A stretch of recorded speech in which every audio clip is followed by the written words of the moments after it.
우리 아이가 정말 성적도 좋고 두뇌가 그냥 팍팍 돌아가는 이 공부 두뇌가 정말 좋은 아이로 만들려면 가장 중요한 것, 가장 그 비법이 되는 핵심은 뭔가요, 선생님? 노출 시간이라고 저는 생각을 하는데요. 노출 시간이요? 예.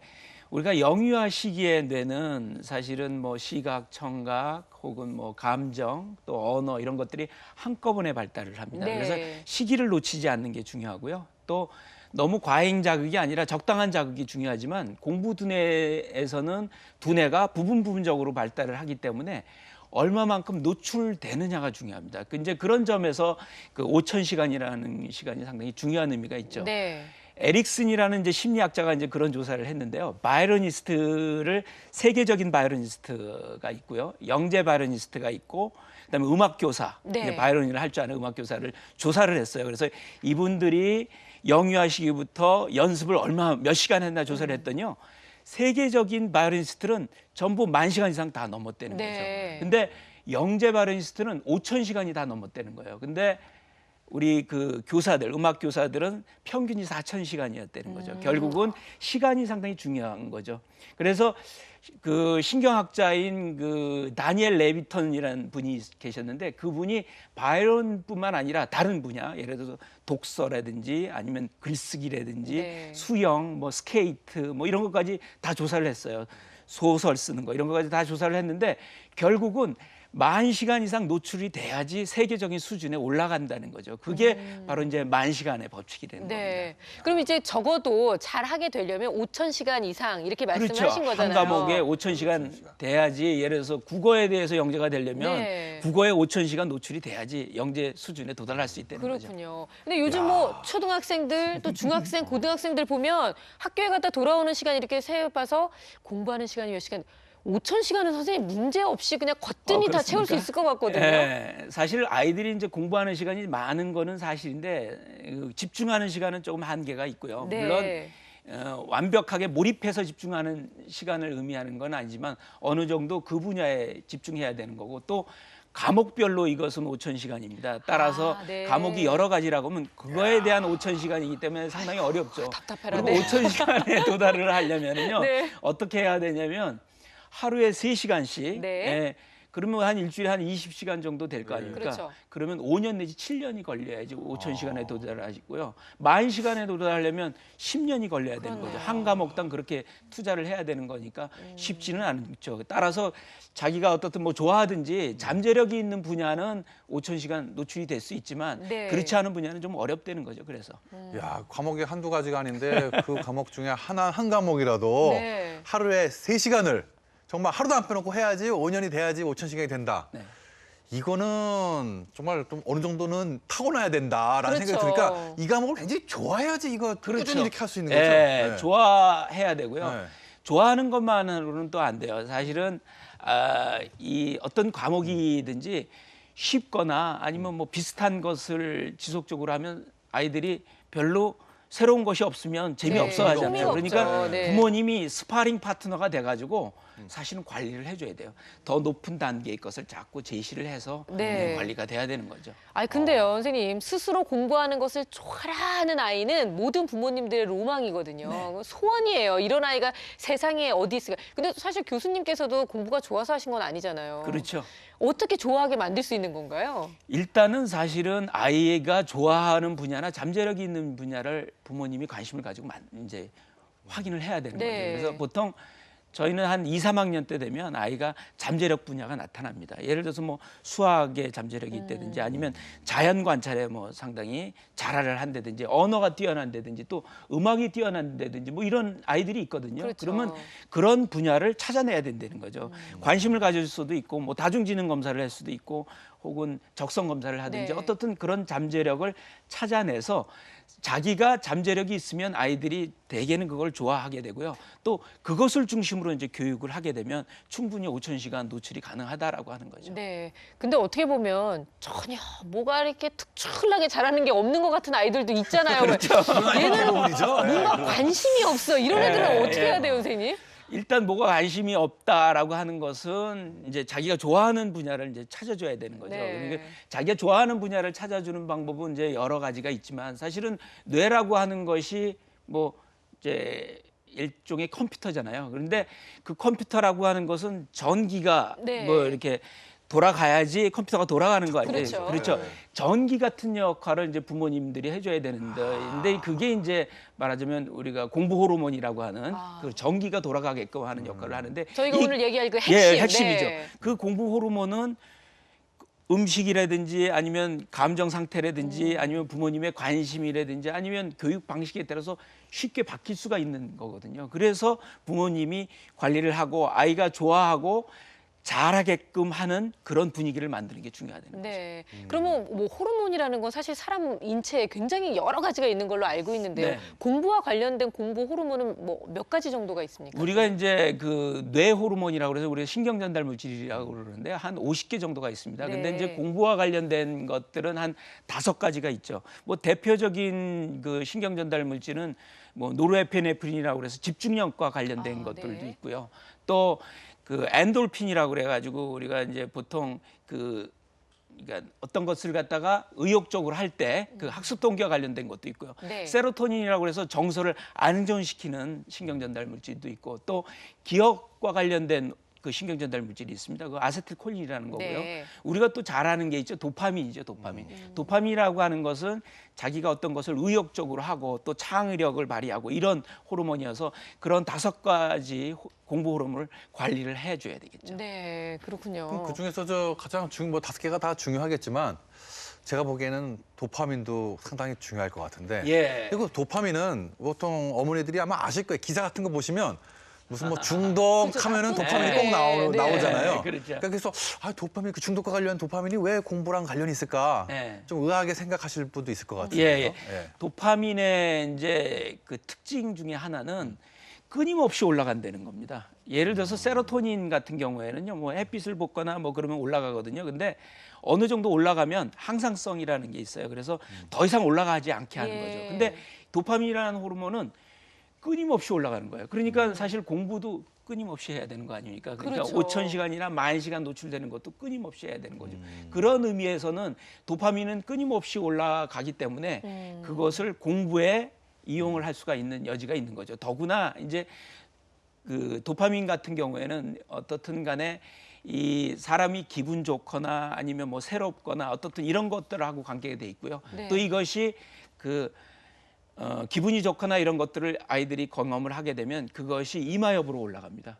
이마엽으로 올라가면 그것이 장기 기억이 돼서 다시금 하고 싶어 하는 그런 경향을 보이거든요. 네. 그런 것 때문에 사실 도파민이 중요한 의미를 갖고 있죠. 특히 이제 도파민은 쾌락과 관련된 호르몬입니다. 그래서 공부도 중독을 시킬 수가 있다는 거죠. 아, 정말요? 게임이나 이런 중독이 가능해요? 중독뿐만 아니라 공부도 좋아하면 중독이 될 수 있다는 거죠. 3, 4세 아이들이 예를 들어서 그림책을 갖다가요. 네. 하루 종일 읽어달라는 건 경험해 보셨을 거예요. 50번, 뭐 책을, 100번, 그래 예. 똑같은 책을. 그거는 도파민이 이마엽으로 올라가가지고 자꾸 계속하고 싶어하는 그림책을 그런 보면 경험 도파민이 때문에. 나오는 거군요, 그렇죠. 걔한테는. 네. 그래가지고 이제 계속하는 거죠. 그래서 즐겁고 아주 좋은 감정을 갖고 있다는 네. 거죠. 또 감정 중에서는 도파민은 아주 열정적이고 아주 격정적인 감정입니다. 일종의 공부를 열심히 하는 거. 격정적으로 열정 이런 것들하고 관계되는 거기 때문에 상당히 감정에 상당히 중요한 의미가 있고요. 또 도파민은 소근육 운동하고도 관계가 있어요. 아, 그래요? IQ를 높이는 방법 중에 중요한 거는 이제 수용 언어 발달하고 그다음에 소근육 운동인데요. 이 소근육 운동을 관리하는 게 도파민입니다. 네. 따라서 손을 많이 써야죠. 예, 그렇죠. 도파민이 부족한 아이들이 혹은 어른들 같은 경우는 파킨손 병이라고 그래서 손을 갖다가 이제 떨고 네. 고정하는 그런 게 관리하는 거거든요. 또 도파민이 그 이마엽에 풍부하게 나오면 창의력이 발달합니다. 요새 시대는 또 창의력이 창의력 시대가 시대잖아요. 있는데 그래서 이 창의력에도 도움이 되기 때문에 요새 그 어떻든 공부에 있어서의 도파민 역할은 상당히 중요시되고 있죠. 네. 아니 우리가 뭐 흔히 중독하면 다 나쁜 것만 생각하시잖아요. 뭐 약물, 뭐 마약, 아니면 무슨 뭐 도박 이런 생각하는데 세상에 공부에 중독될 수 있다는 얘기를 들으니까 야 이런 세상이 있을 수 있나? 아니 너무 네, 중독되면 문제점은 없을까요? 그런 생각이 들긴 하네. 근데 아이가 정말 뭔가가 너무 재밌어서 푹 빠져서 공부에 재미와 흥미를 느끼게 된다는 건 누구나 다 바라는 건데 결국은 이제 그 안에 핵심이 도파민이라는 말씀이잖아요. 그렇죠. 근데 이런 호르몬 도파민을 우리가 의도적으로 활성화시키는 것도 가능해요, 선생님? 가능하죠. 아, 그래요? 네, 그래서 이제 도파민 아유, 공부법이라는 것이 어머니들이 그냥 있습니다. 눈이 번쩍 뜨겠어요. 그러니까 뭘 먹이면 되는 거, 어디를 누르면 되는 건가요? 막 지금. 관계가 있죠. 일단은 도파민이 좋아하는 거는 자기가 좋아하는 거를 해야 됩니다. 그래서 네. 사실은 다중지능 검사를 하든지 뭐 해서 좋아하고 잠재력이 있는 분야를 이제 찾아야 되는 거죠. 아이들이 이제 좋아하는 것을 하게 되면요, 도파민이 생성이 돼서 자꾸 하려고 하는 그런 현상을 보이게 되는 거죠. 네. 두 번째로 중요한 것은 도파민은 새로운 것을 좋아한다는 거죠. 그래서 새로운 것을 부모님이 제시를 해줘야 된다라고 하는 거거든요. 아니면 자기가 찾아내든지. 네. 예를 들어서 뭐 좌뇌우세형의 리더로 대표적인 빌 게이츠 같은 경우에는 사실은 그 집중 교육도 받고 유태인 교육도 받아서 이제 하버드 대학까지 갔지 않습니까? 네. 그렇지만 중퇴를 했단 말이죠. 중퇴를 한 이유가 뭔지 아세요? 이 컴퓨터에 이제 필이 꽂힌 거죠. 그래가지고 10,000시간 이상 노출이 된 거예요, 컴퓨터에. 그러니까 자기가 세계적인 경쟁력이 있다라고 생각을 해서 말하자면 중퇴를 했고, 부모님이 또 그것을 허락을 했습니다. 네. 이 빌 게이츠의 아버님은 변호사였는데 고등학교 때 그 컴퓨터에 대한 사업을 하겠다고 그랬거든요. 네. 사실 어설프잖아요. 그것도 그런데도 고등학생이. 도와줬어요. 네. 그건 뭐냐면 새로운 것을 하게끔 한 거죠. 야. 거기에 필이 꽂히니까. 우리나라 같았으면 너 학원 안 가고 무슨 어떤 소리 하냐고 이랬을 대학이나 들어가고 얘기해 뭐 이러겠죠. 스티브 잡스도 마찬가지예요. 스티브 잡스는 이제 빌 게이츠하고는 스타일이 다르죠.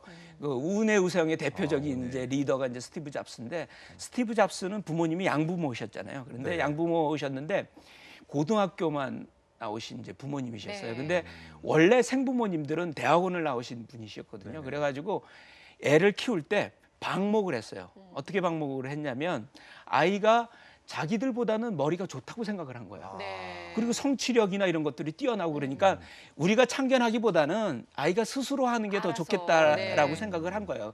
그 대신 자기가 잘하는 분야는 있었죠. 공구라든지 아니면 전자 부품 같은 건 잘했거든요. 그래서 아버지가. 그런 거 설계하고 이런 것들은 아이한테 완벽하게 하는 네. 것을 가르쳐 준 거예요. 그러니까 완벽성을 또 배운 거죠. 스티브 잡스는 사실은 그렇게 해가지고 키워졌다가 대학에 들어가서 사실은 자기가 좋아하는 과목, 새로운 과목을 하겠다고 그래서 청강을 했잖아요. 대학을 네네. 그만두고 대학에 있는 자기가 좋아하는 과목을 이게 돌아다니면서 들었거든요. 결국은 뇌 스타일이 다른 스타일들이라도 결국은 부모님들이 아이가 새로운 것을 하게끔 조성을 해줘서 네.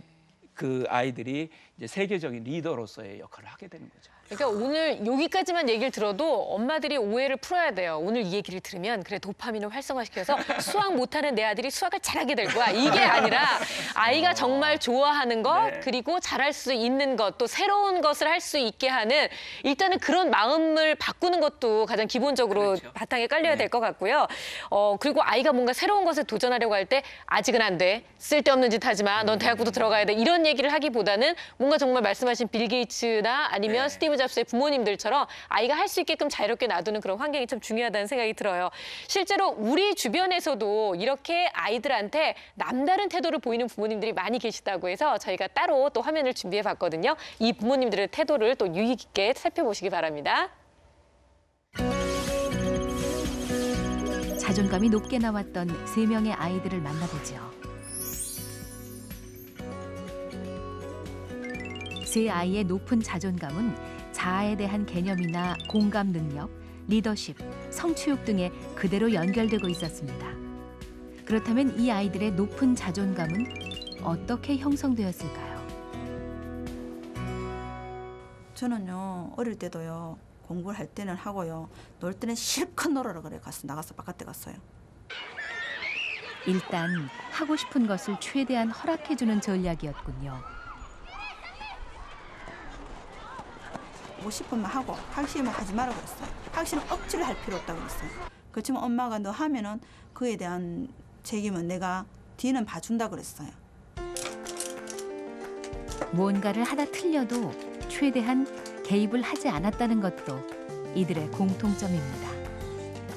지금도 보면 어른인 제가 해야 될 일을 본인이 자꾸 하려고 할 때 좀 자제하고 싶은 제재를 하고 싶은데도 불구하고 그래 한번 해봐라. 부모가 새로운 경험의 기회를 의식적으로 주기적으로 제공했다는 것도 이들의 특징입니다. 너가 할 일을 해가면서 차츰차츰 성숙해지니까 틀에 박힌 것보다 너희들 머리에서 생각하고 싶은 대로 한번 해라. 세 아이 교육법에서 드러난 가장 큰 공통점 눈치채셨습니까? 핵심은 성공의 경험이었습니다. 무엇인가를 스스로 완성지을 때 느끼는 성공의 경험은 이 시기 아이들에게 결정적인 영향을 끼칩니다. 그래요. 개입을 적게 하니까 아이들의 자율성은 알아서 이렇게 높아지고 예, 예. 그러면서 그게 자존감을 높이고 결국은 모든 공부를 할 수 있는데 바탕이 되네요, 예. 선생님. 그래서 사실은 저기에 도파민 학습하고 상당히 관련이 높은데요. 왜냐면 아이가 자기가 좋아하고 네. 잠재력이 있는 분야를 하게 되잖아요. 근데 이제 그거를 할 때 부모님들이 이제 지켜봐 주고요. 또 부모님이 지켜봐 주는 게 상당히 중요한 게 네. 그것은 말하자면 어떤 문제가 생겼을 때 내가 해결해 주겠다라고 하는 뜻이거든요. 책임지어 주겠다는 네. 뜻입니다. 든든한 백이 돼서 네가 하는 영역에서 해주는 것에 문제가 있으면 내가 해결해 주겠다고 하는 건데 그런 든든한 백이 있어야지 사실은 도파민이 증가된다라고 하는 거죠. 더구나 도파민의 가장 중요한 것은 성취 경험입니다. 네. 성취를 했을 때 그것도 스스로 했을 때 도파민이 잘 형성이 돼요. 예, 그래서 우리가 보통 이제 자기가 선택하거나 자기가 어떤 결정을 해서 무엇을 하게 되면 아이들이 긴장을 하게 됩니다. 책임의식 때문에. 그 긴장할 때 신경전달 물질이 많이 나와가지고 집중을 하게 되는 거죠. 또 아이들 보면 이제 경험하고 이러는 것들이 전부 어떻습니까? 대개 오감 경험이나 체험 경험이나 혹은 자기가 스스로 해가지고 어떤 것을 경험을 하게 되면 네. 그것이 뭐 아세틸콜린 같은 신경전달 물질을 높여가지고요.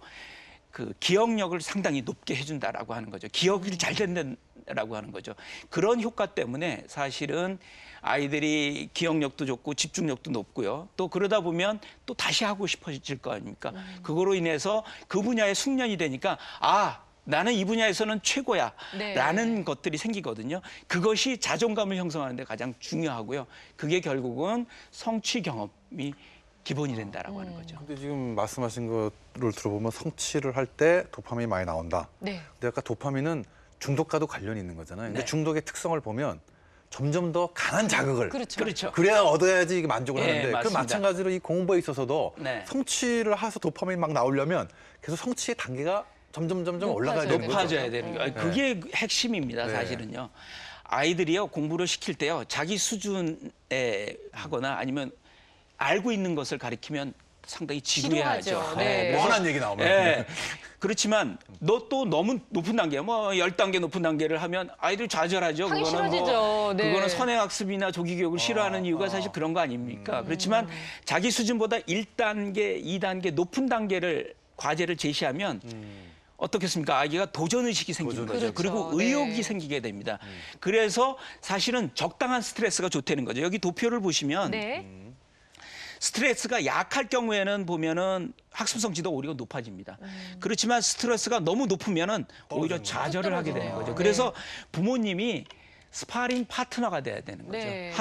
한 단계, 두 단계 더 높은 수준을 제시할 수 있는 스파링 파트너로서 역할을 하면 공부에도 중독이 될 수 있고 또 공부에 중독이 되면은 공부를 아주 열심히 해서 5,000시간, 10,000시간 노출될 수 있는 기회를 갖게 되는 거죠. 네. 그럼 스파링 파트너는 우리가 권투라면 이렇게 하는 건데 예. 공부할 때 스파링 파트너는 구체적으로 어떻게 해주는 겁니까? 예를 들어서 뭐 저학년 아이들을 한번 생각을 해보시면은요. 저학년 아이들이 이제 공부를 한다고 네. 칩시다. 그러면 아이들이 집중력이 한 20분 정도 하거든요. 네. 근데 이제 60분 혼자 공부한다고 해서 그냥 놔두잖아요. 그러면 20분 동안은 집중력이 쫙 올라가요. 공부 시작하다가. 그러다가 그 나머지 40분은 쭉 떨어지는 거죠. 예. 그냥 앉아만 있는 거죠. 네, 결국. 네. 어떻게 보면 앉아 있을 수 그렇죠. 있는 그런 가능성이 높죠. 근데 저학년 아이들 같은 경우는 엄마가 이제 개입을 하는 거예요. 한 20분 됐을 때 딴 거 하지 말고요. 가가지고 어깨를 한번 툭툭 두들겨 주는 거예요. 그러면 집중력이 쫙 한번 다시 올라갈 또. 거 아닙니까? 네. 그러다가 또 한 20분 후에 또 어깨 들이면 조금 속 보이잖아요. 그러니까 이때는 이제 사과 같은 걸 좀 깎아가지고 사과를 딱 주면 60분 동안 아이들이 집중해서 올라갈 수가 있다라고 하는 거죠. 그런 의미에서 네. 이제 스카리 간염 파트너죠. 백신 2차 접종을 한번 해야지 이게 한체가 확 올라가듯이. 맞습니다. 근데 그 간혹에 이제 불안한 엄마 중에는 아이를 공부시킬 때 네. 뒤에 이렇게 앉아 있는 엄마들도 그거 제일 있더라고요. 무섭잖아요. 그렇죠. 예. 네. 그래서 그 고등학교라든지 아니면 초등학교 고학년한테는 그런 방식을 써먹으면 안 되고요.